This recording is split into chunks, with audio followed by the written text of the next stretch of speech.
함께 보실 하나님 말씀은 구약성경 역대하 24장입니다. 역대하 24장 남유다의 8번째 왕인 요아스에 대해서 나왔는데 다 읽지는 않고 1절부터 14절까지 구약성경 역대하 24장 1절부터 24절까지만 함께 봉독합니다. 구약성경 687쪽 전후를 보시면 되겠습니다. 24장 1절부터 14절까지 말씀 함께 봉독합니다. 요아스가 왕위에 오를 때에 나이가 7세라. 예루살렘에서 40년 동안 다스리니라. 그의 어머니의 이름은 시비아요 브엘세바 사람이더라.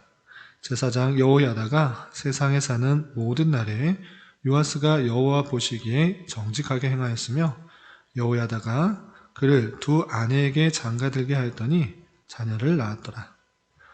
그 후에 요아스가 여호와의 전을 보수할 뜻을 두고 제사장들과 레위 사람들을 모으고 그들에게 이르되 너희는 유다 여러 성읍에 가서 모든 이스라엘에게 해마다 너희 하나님의 전을 수리할 돈을 거두되 그 일을 빨리 하라 하였으나 레위 사람이 빨리 하지 아니한지라.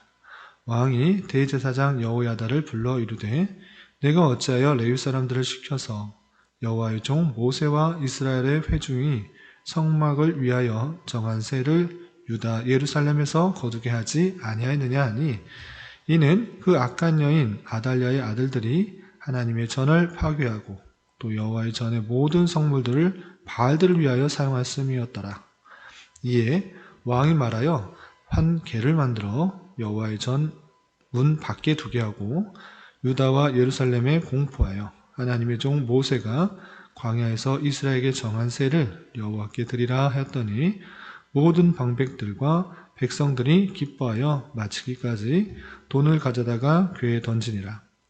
레위 사람들이 언제든지 궤를 메고 왕의 관리에게 가지고 가서 돈이 많은 것을 보이면 왕의 서기관과 대제사장에게 속한 관원이 와서 그 궤를 쏟고 다시 그곳에 가져다 두었더라.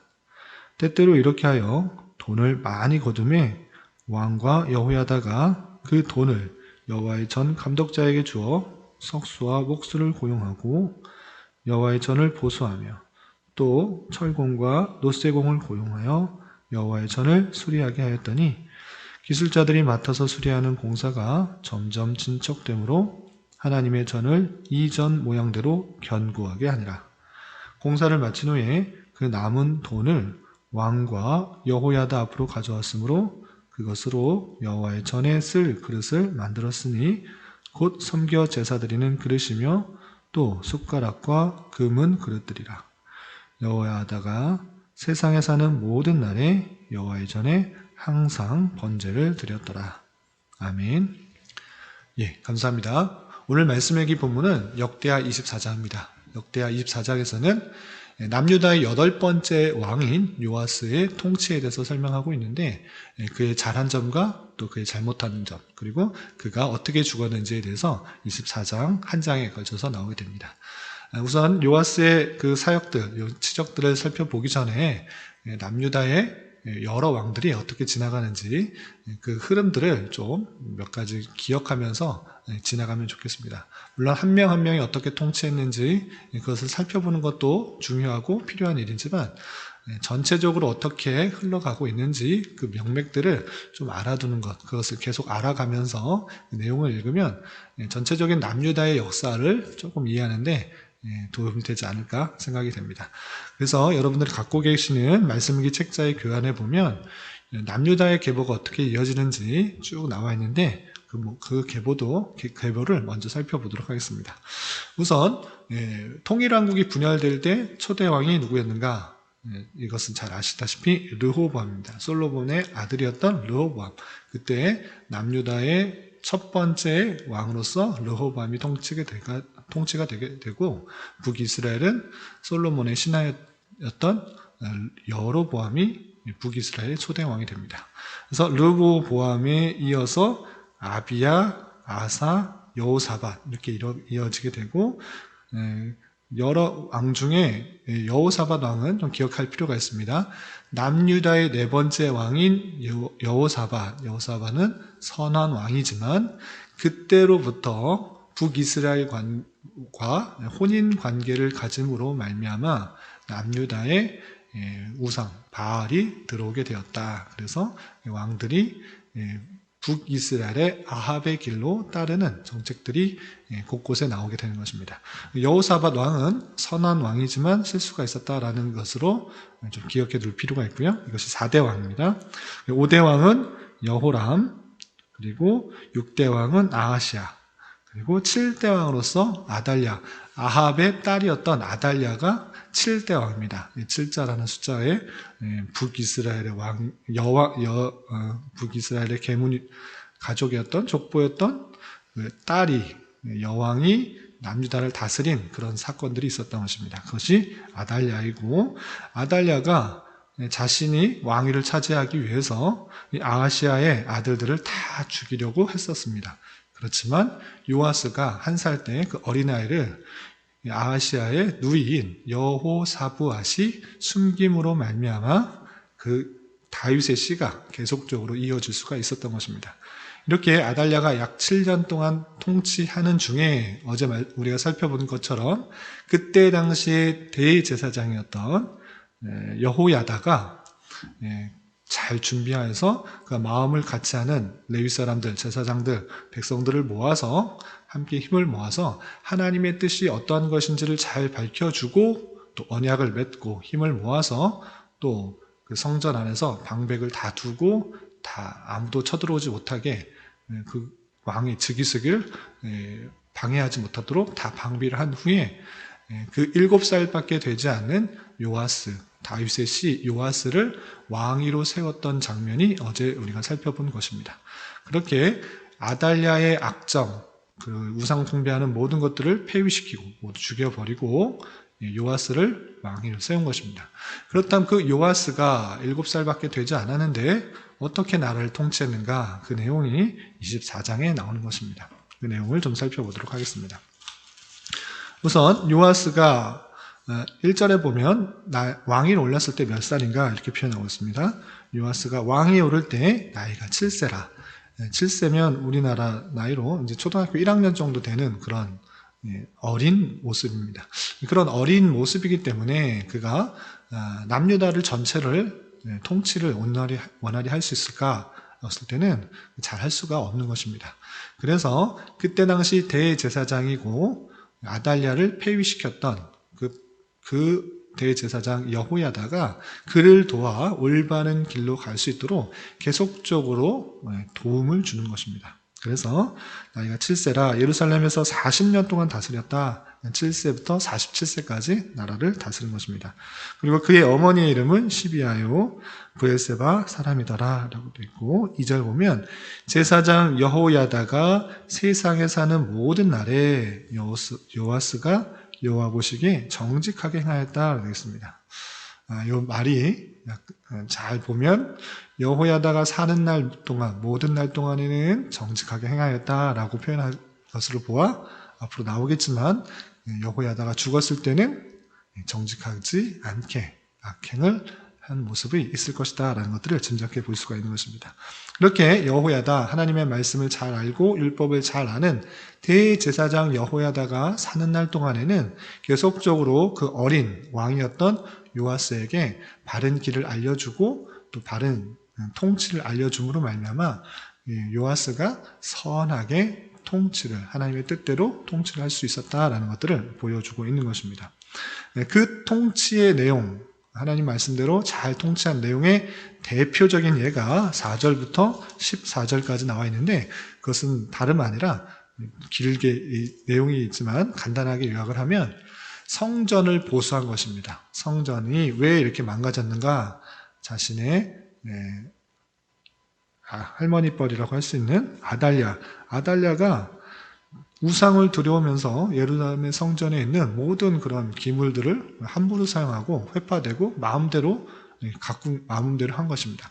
그래서 성전이 다 오염되고 회파되고 잘 관리가 되지 않았는데 요아스는 여호야다의 조언을 듣고 또 그 마음에 성전을 잘 모시는 것이 하나님의 뜻이구나라는 것들을 생각해서 성전을 보수하기 위해서 세금을 걷어들이는 것입니다. 그런데 레위 사람에게 시켜서 사람들에게 성전 보수할 수 있도록 돈을 거두어라 라고 했더니 레위 사람이 잘 가지 않고 그 말을 잘 듣지 않는 것입니다. 그래서 방편을 바꾸어서 성전 문 앞에다가 큰 궤를 만들어 놓고 여호와의 성전을 우리 보수할 때니 자원하는 마음으로 돈을 갖다 두어라 이렇게 하자 많은 사람들이 자발적으로 돈을 그 궤에다가 두어서 모이게 되고 그 모임이 꽉 차게 되면 제사장이 레위 사람들이 그 궤를 가지고 다시 비우고 또 빈 통을 두면 또 많은 사람들이 자발적으로 이른바 헌금을 하여서 재물들을 갖다 놓아서 그 성전을 잘 보수할 수 있게 되었다라는 내용이 14절까지 나옵니다. 이렇게 요아스가 여호야다가 사는 날 동안에는 그의 조언을 듣고 바른 판단을 함으로 말미암아 선하게 바른 정치를 할 수가 있었던 것입니다. 그렇지만 여호야다가 죽었을 때는 어떠한가? 15절 이하 이렇게 표현되고 있습니다. 15절 보면 여호야다가 나이가 많고 늙어서 죽을 때에 130세라 이렇게 되어 있습니다. 여호야다는 130세까지 날고 130세까지 살고 죽게 되었고요. 그러면 여호야다가 죽었을 때 그 요아스 왕은 누구의 조언을 듣고 통치를 하는 게 맞는 것인가? 라고 했을 때 그 여러 가지 안타까움이 있는데 여호야다는 다른 사람의 의견을 듣는 것이 아니라 방백들, 그 주변에 있는 높은 지위에 있는 그런 지휘관들, 그런 수령들의 말을 듣고 이제 정치를 하기 시작합니다. 그래서 17절에 보면 여호야다가 죽은 후에 유다의 방백들이 여러 지도자들이 와서 왕에게 절하매 왕이 그들의 말을 듣고 그의 조상들의 하나님 여호와의 전을 버리고 아세라 목상과 우상을 섬겼으므로 그 죄로 말미암아 진노가 유다와 예루살렘에 임하니라 되어 있습니다. 여호야다가 살아있을 때는 그의 말을 듣고 하나님을 잘 섬기고 성전 보수도 하고 하나님의 통치의 내용을 따라 섬겼으나 이제 그가 죽자 유다의 방백들이 찾아와서 절하면서 성전을 섬기는 것 그거 부족합니다. 여러 곳에 우상들, 아세라상을 만들어 놓고 그것에 비는 것을 통하여서 나라를 더 든든히 할 수가 있고 우리나라가 복을 받을 수 있습니다. 이렇게 이야기를 하자 요아스는 그것이 맞나 보다. 많은 사람들이 찾아와서 그렇게 이야기를 하니 그 말이 맞나 보다 하고 그 마음을 돌이켜서 성전 섬기는 것보다 아세라 목상, 우상 이런 것들 섬기는데 힘을 썼습니다. 그래서 그 진노가 유다와 예루살렘에 임하게 됐다라는 것입니다. 그 이야기를 듣자 어떻게 되는가? 여호야다 대제사장이 죽고 그 아들이 그 모습을 보고 안타까우며 다시 요아스에 찾아오는 것입니다. 아니 왜 이렇게 정치를 하십니까? 여호야다가 나의 아버지 대제사장이 있을 때 이렇게 행하는 것이 잘못된 것이라는 것을 분명히 알려주었는데 그가 죽자 어떻게 그렇게 행할 수 있습니까? 라고 그 여호야다의 아들이었던 스가랴가 말을 하게 되는 것입니다. 그래서 20절에 보면 이에 하나님의 영이 제사장 여호야다의 아들 스가랴를 감동시키매 그가 백성 앞에서 높이 서서 그들에게 이르되 하나님이 이같이 말씀하시기를 너희가 어찌하여 여호와의 명령을 거역하여 스스로 형통하지 못하게 하셨나니 너희가 여호와를 버렸으므로 여호와께서도 너희를 버리셨느니라 하나 이렇게 되어 있습니다. 그리고 19절에 보면 그 앞절에 보면 여호와께서 그들에게 선지자를 보내사 다시 여호와께로 돌아오게 하심에 선지자들이 그들에게 경고하였으나 듣지 아니하니라 라고 했습니다. 선지자들을 보내서 그 아세라 목상을 섬기는 것, 우상을 섬기는 것, 그거 잘못된 것이다 말했으나 요아스와 그 방백들은 듣지 않는 것입니다. 그래서 하나님 영이 여호야다의 아들이었던 스가랴 선지자에게 임하여서 그가 요아스와 모든 백성에게 이렇게 외치는 것입니다. 너희가 하나님을 버렸으므로 여호와 하나님께서도 너희를 버리실 것이다. 이렇게 말한 것입니다. 그 이야기를 듣고 모든 백성들 그리고 요아스가 마음을 고쳐 회개하면 좋았을 것이나 그런 것이 아니고 그를 잡아서 돌로 쳐서 죽인 것입니다. 21절 보면 무리가 함께 꾀하고 왕의 명령을 따라 그를 여호와의 전뜰 안에서 돌로 쳐 죽였더라 된 것입니다.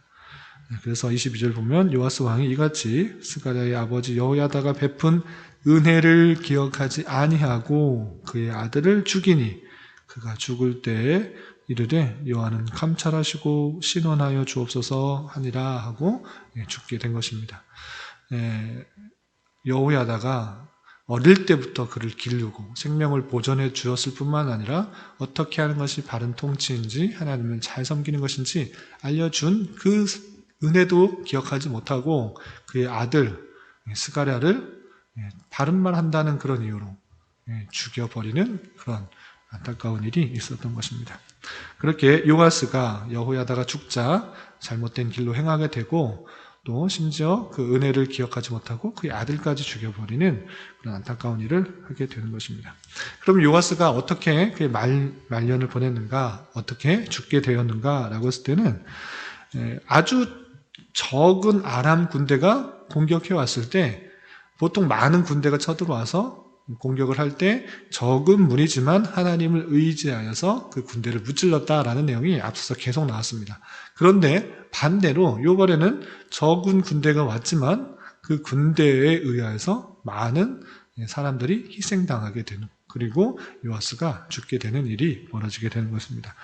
24절 보면 아람 군대가 적은 무리로 왔으나 여호와께서 심히 큰 군대를 그들의 손에 넘기셨으니 적은 무리로 왔으나 여호와께서 심히 큰 군대를 그들의 손에 넘기셨다. 적은 무리가 큰 무리를 넘기게 했다. 하나님께서 그렇게 하셨다라고 하는 것입니다. 반대적인 상황인 것입니다. 하나님께서 그들이 온전히 하나님을 섬기지 않고 우상을 숭배하자 적은 무리의 아람 군대가 왔을 때 남유다의 많은 무리들이 그들의 손에 넘겨지게 되는 그런 일이 있게 된 것입니다. 그래서 이는 유다 사람들이 그들의 조상들의 하나님 여호와를 버렸습니다. 이와 같이 아람 사람들이 요아스를 징벌하였더라 되고요. 25절 요아스가 크게 분상하며 적군이 그를 버리고 간 후에 그의 신하들이 제사장 여호야다의 아들들의 피로 말미암아 반역하여 그를 그의 침상에서 쳐 죽인지라. 다윗성에 장사했으니 왕들의 묘실에는 장사하지 아니하였다라고 되어 있습니다. 그래서 요아스가 그 전쟁에 있어서 적은 수의 아람 군대를 전쟁에 있어서 큰 부상을 당하게 되고 그 침상에서 쉬고 있을 때 여호야다의 아들이었던 스가랴를 죽인 것으로 말미암아 그것에 원한을 갖고 있었던 그런 신하들이 그를 침상에서 죽였다. 그리고 다윗성에 장사하지 왕들의 묘실에 장사하지 않았다라고 하면서 그의 마지막이 얼마나 비참하게 끝나는가를 살펴볼 수 있습니다. 이렇게 남유다의 8번째 왕인 요아스의 통치 모습을 보았는데 우리는 여기서 어떤 것을 생각해야 되는지 우리 한 교훈을 받아야 될 것입니다. 그러면 요아스는 여호야다가 살아있을 동안에는 올바른 통치를 하였으나 그가 죽었을 때는 방백의 말을 듣고 통치하여서 잘못된 통치를 하고 그의 결말이 그의 최후가 비참하게 끝나는 그런 모습을 살펴보았는데 그럼 우리는 어떠한 신앙생활을 해야 되는가를 잘 생각해 봐야 될 것입니다. 요아스 왕도 여러 왕들처럼 하나님을 찾고 하나님을 구하는 신앙을 가졌는가라고 했을 때는 그러지 못한 모습이 있었던 것입니다.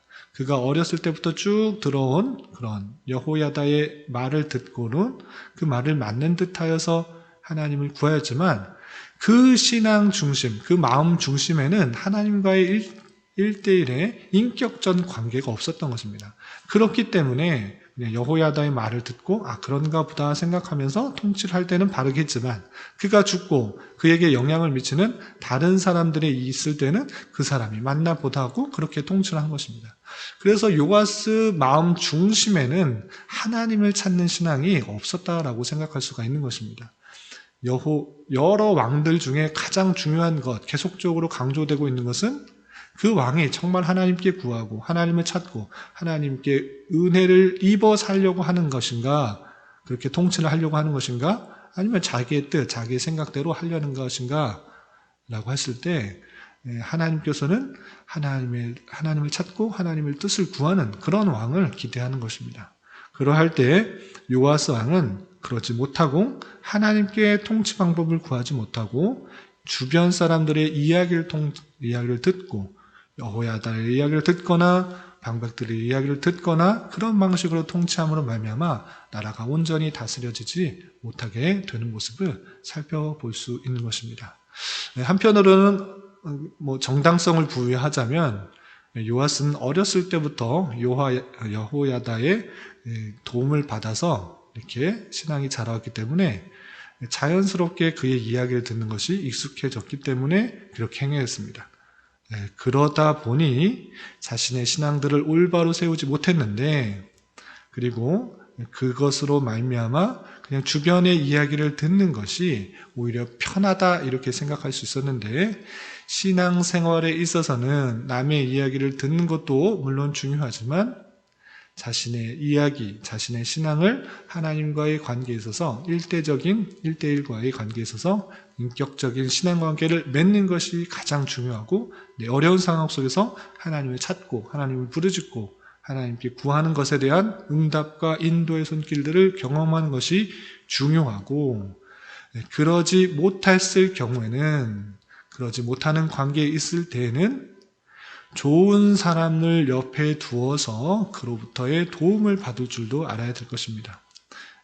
그러할 때 여호야다와 같은 좋은 신앙인, 좋은 신앙의 선배, 좋은 스승을 둔다고 하면 우리의 신앙이 바른 길로 가는데 많은 도움을 받을 것이지만, 그렇지 않고 주변에 세상적인 지위를 갖고 있는 그런 사람들, 그런 이야기를 들으려고 한다고 하면, 그런 사람을 가까이 하게 된다고 하면 신앙의 정로에 바른 길로 가지 못하고 다른 길로 갈 수가 있게 되는 것입니다.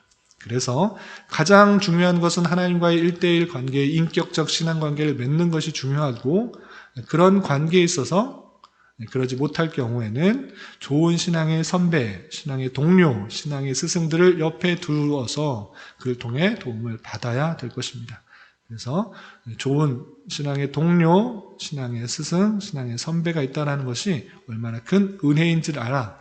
그런 사람과 함께 있는 것이 큰 은혜요, 큰 감사인 줄 알아. 그 은혜에 합당하게 또한 대우하며 또 그 은혜를 베풀고 기억하며 살아가야 될 것입니다. 오늘 하루 살아가실 때 남을 의지하지 말고, 남에게 이야기에 너무 집중하지 말고 하나님과의 1대1 관계 속에서 또 신앙생활을 깊이 할 수 있는 그런 은혜가 있어야 될 것이고, 또 좋은 신앙의 동료, 스승, 선배들을 만나 두어 그를 통해서 또 여러 가지 신앙적인 은혜를 또 받을 수 있는 그런 은혜가 있으면 좋겠습니다. 오늘 하루 하나님의 은혜가 가득하기를 진심으로 기원합니다. 기도하겠습니다. 하나님 아버지 감사합니다. 오늘 말씀을 통해 유다의 요아스 왕이 대제사장 여호야다가 살아있는 동안에는 정직하게 행하였지만 그가 죽은 이후에는 우상을 숭배하며 여호야다가 베푼 은혜를 생각하지 않고 그 아들을 죽이기까지 하는 모습을 살펴보았습니다. 우리 또한 신앙생활과 선행들이 단순히 사람을 의식해서가 아니라 하나님을 의식해서 행하는 그런 자가 되게 하여 주시고, 하나님과의 1대1의 밀접한 관계 속에서 인격적인 신앙의 교제를 하는 삶을 살아갈 수 있도록 인도하여 주시옵소서. 또한 신앙의 걸음걸음에서 여러 가지 도움을 받은 은혜들을 잘 기억하며 그에 합당한 행동과 삶을 살아갈 수 있도록 인도하여 주시옵소서. 주님, 나라와 민족을 위해 기도합니다. 이 나라가 정치, 경제, 사회적 혼란과 또 최근 들어 재확산되고 있는 코로나로 인하여서 많은 이들이 어려움 가운데 있습니다. 주님 긍휼히 여겨주시고 이 나라가 하나님 보시기에 아름다운 모습으로 날로 서갈 수 있도록 긍휼을 베풀어 주시옵소서. 특별히 이 나라의 위정자들을 붙들어 주시고 지혜와 능력을 더하여 주시사 투명하고 공명정대한 바른 정치 속에서 모든 백성들이 자유와 민주와 평화 속에서 삶을 살아갈 수 있도록 인도하여 주옵시고 이러한 시기에 이 땅의 하나님의 백성들이 더욱 겸비하여 하나님의 뜻을 찾고 부르짖으며 그 뜻에 순종하며 살아가기에 힘쓸 수 있도록 인도하여 주시옵소서. 특별히 코로나로 인하여서 여러 가지 신앙생활과 또 모임들이 막히지 않도록 주님 은혜를 베풀어 주시옵소서. 주님 교회 내 육체적으로, 경제적으로, 가정적으로 다니는 직장으로 말미암아 여러 가지 아픔과 어려움이 있는 지체들이 있습니다. 주님 그들과 함께하여 주시고 위로하여 주시며 회복시켜 주시사 하나님의 선하신 손길들을 깊이 경험할 수 있는 기회 되게 하여 주시옵소서. 오늘 저녁에 있는 금요기도의 시간에도 함께하여 주셔서 주님의 뜻을 온전히 간구하는 시간 되게 하여 주시며 이 시간 각자 간절히 간구하는 기도 제목 주님께서 들으시고 가장 선한 것들로 응답하여 주시옵소서. 예수님의 이름으로 기도드리옵나이다. 아멘.